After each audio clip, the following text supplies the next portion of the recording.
సదాశివమయం.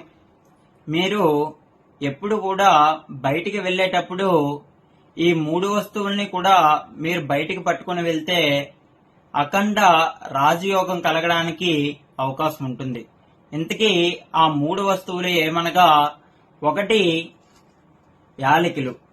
ఈ యాలకుల్ని ఎప్పుడు కూడా మీతో బయటకు పట్టుకుని వెళ్ళడం వల్ల ధనయోగం అనేది కలగడానికి అవకాశం ఉంటుంది. అదేవిధంగా రెండవది లవంగాలు. ఈ లవంగాలు అనే వాటిని మీతో తీసుకుని వెళ్ళడం వల్ల నరఘోష అనేది ఏదైతే ఉంటుందో ఆ నరఘోష అనేది మీపై పడకుండా ఉండడానికి అవకాశం ఉంటుంది.